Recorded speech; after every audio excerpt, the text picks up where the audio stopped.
What's happening, people? I want to thank you so much for tuning in. If you subscribe or like any of my videos, I want to say thank you. Let's go. Today we're talking about Roberta McCoy. Who is she? If you don't remember, she's the woman in the story with Bishop Marvin Winans. How he basically was like, look, baby, you need to bring enough money. Okay, let's go on TV. I want you to apologize to me, which is exactly what happened. You may not have heard of that because it happened in their own town, but I did a video on it where you can see that they're on the news. Okay, not together, but they're on the news on the same broadcast. And she said, look, the bishop gave instruction and I just didn't follow it. And he was like, look, all I was trying to do was have people get in line to help the elderly. That's basically what he said. But he basically lied. He said, look, we had these money lines for the elderly and this and that to help them have to stay in line too long. And she's got the wrong line. I was just trying to instruct her and it was no biggie. But it really was a biggie. He was talking to her at the very least, which I've spoken about at great length. Okay. But now she is on Facebook saying, you know what?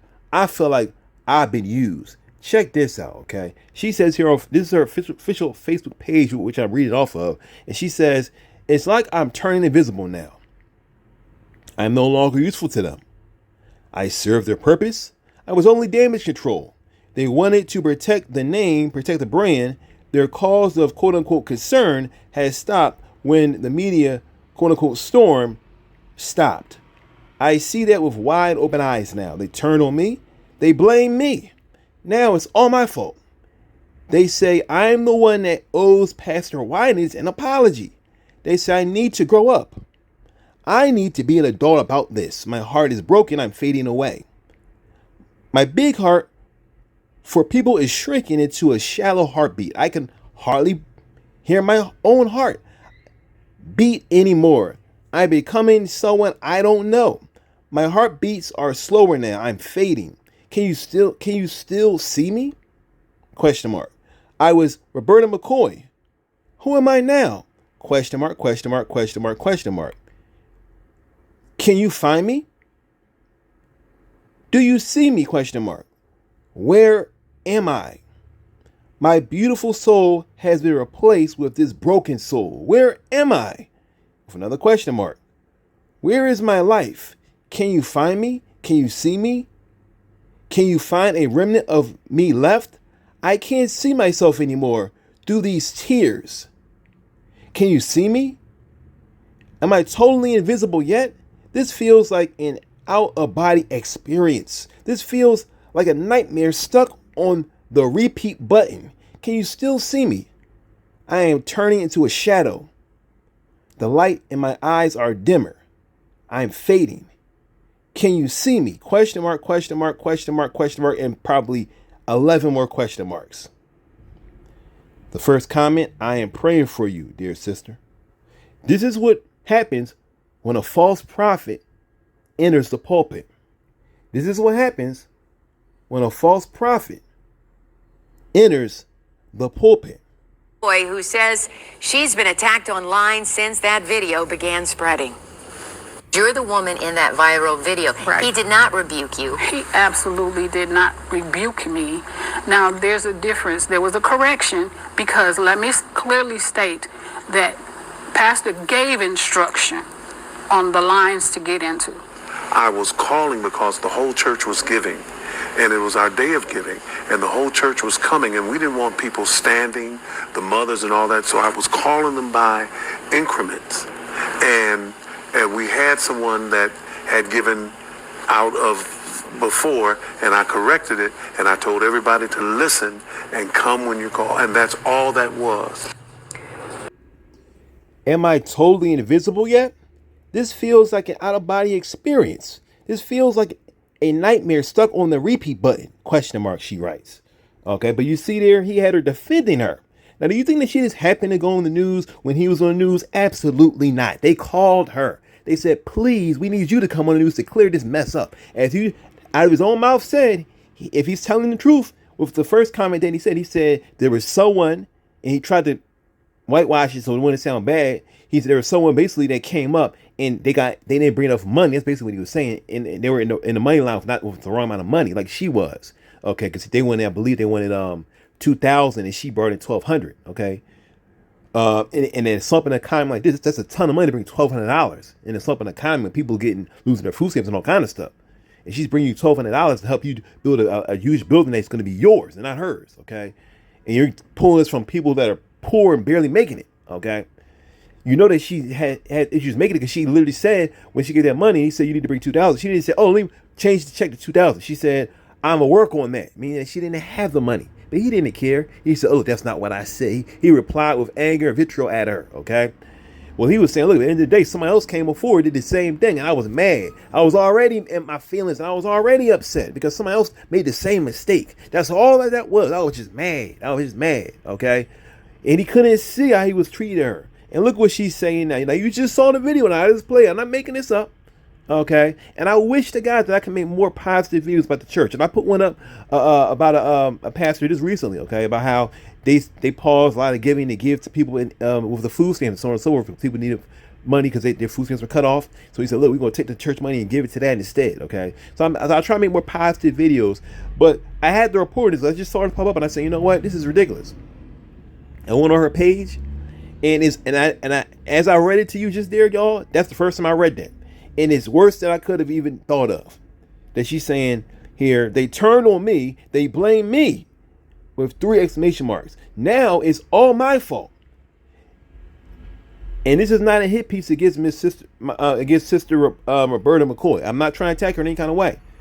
But the reality is that from the very beginning, they saw it as always your fault. Okay? If you watch this video, Miss Roberta McCoy, you need to leave that church. You want to know why? You don't even need to pray about it. You can pray about it. Okay? That's got to let you know. Okay? You want to pray about it, pray about it. But a church that treats you that way, they're not your family, okay? They are not your family, I'm trying to tell you. Well, there are people in the church that I love. But at the end of the day, the money that you're giving is going to people that don't love you. You understand what I'm saying? And this is not just for her, it's for anyone. I've been to churches like this before, and God said, get your blessed behind out of there. Stop giving them your money. Okay, this is not my will. All right? It's not my will to be in this. Look as she writes. Am I totally invisible yet?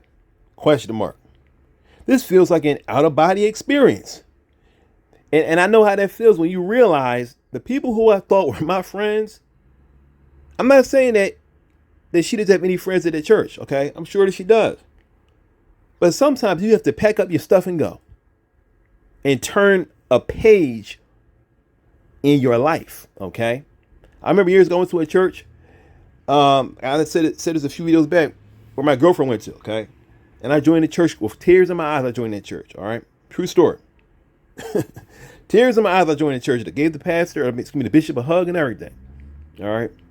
Only to find later on that church was all about money and nothing more. All about money. And if I knew that in the beginning, because they were not preaching that when I first went there, at least when I was going, I didn't see that. If I had known, I would have never joined the church. All right. And I truly regretted going to that church. And I had to stop going there. I came to the point where I found out all they were talking about was money, and I knew the spirit that was in there was not the spirit of God. Though there were times when they had people that would preach about God, for the most part, the spirit of God was not there. And the leadership, so you have to look at the head, the leadership, and those that are leading the church. Okay, there's a church job that years ago, for example, right? And I left that job because of the leadership. A lot of churches, they'll have different pastors come in and out at times, okay? And part of me said, well, you know what? At the end of the day, not all the pastors are preaching this. But God put in my heart to let me know at the end of the day, the leadership is preaching this. They were preaching a doctrine that was not of God. I had to leave. Okay? It was so bad. I used to work at the church. I was doing video. I had to actually leave the church. I accepted money from the church to do a video job. Okay, that's what I did every single week. I did video for that church. And I still respect the church and a lot of people there. Okay? So I have friends from the church. But at the end of the day, I could not work there anymore because I understood that there was a doctrine going forth that I just could not be a part of. All right. And the leadership of the church, the person that was over everything, they were preaching this when at one point they weren't. All right. There was other things going on I just knew was not of God. And God was like, it's time for you to go. All right. And it does break my heart to a degree to hear what she's saying here. She says, can you still see me? The answer is no. You know what? They do see you. They see you as a blockade in the way. They see you as something that they want to get out of the way. Okay, I don't know who you're talking to, Miss Roberta. I don't know if it's I don't know if she's talking to the deaconesses or some top brass of the church, whoever. But they want her to be out of there. And when people don't want to tell you, just leave. So they'll do things to let you know. Look, you know what I mean? It's kind of your fault. They show you zero empathy, zero sympathy. All right. Because at the end of the day, the bishop is the head, not God, not Jesus. The bishop is the head. The pastor is the head. okay? And you all are like stones to hold up the golden statue of the statue of the bishop or the pastor. Okay, you're nothing more than stones that help them. You're nothing more than stones that help form a pyramid, and he's at the top of the pyramid. Okay, that's all that you are in the mind of these people. Find a true Bible believing church. Okay, I remember years ago to a church. It was called South Street Community Church here in Philadelphia, and this church was the best church I ever attended. And it was a church and a coffee house. It was a church and a coffee house at the same time. It was a small church on the corner. Okay, it was not a big church. It was a coffee house. Okay, but it was the best church I ever been to in my entire life. But I've been to some of the biggest churches here in Philadelphia and all kinds of stuff. Big churches all over the place. But I'm gonna tell you right now, right here, if you're gonna be giving your tithes and your offerings and giving money to a church, okay, and this is her offering was a double offering. She gave. I'm sure she's the woman that gives her tithes and offerings. But then she was giving a building fund offering. I believe that's what that 2,000 was for their new building that they were building up. Okay, and the pastor was siphoning that money, was sucking that money from the members. Okay, and he said, "Look, I need y'all to get this money for the new building." They already have a pretty big building, but he wanted a bigger building, a multi-million-dollar building. Okay, which they're building right now. All right, so when you say, "Where am I?" you're right in the den of the devil. That's where you are, and you need to leave. Okay, it's not your fault that it's happened to you, but it's your fault if you stay there. Like they say, "Fool me once, shame on you. Fool me twice, shame on me." Look at some of these comments here. I see here, hey, mama, don't let them turn you into something God don't want you to be. We see you and know who is in the wrong. Another person here, Cheryl Medley says, I love you. Okay. Here, Darlena Buford says, hey, love you. I tried calling and texting you. Okay. Another Lawrence J. Gary says, I see you. I'm here for you. You still have us. They know that she probably have to leave the church. That's why he's saying you still have us. Okay. I want to thank you guys for watching. It's your boy, Brother Winston, back at it again. Please hit the like button up this video in this small YouTube channel. Please share this video. Please, that's the biggest thing you can do is to share this video on social media. Okay.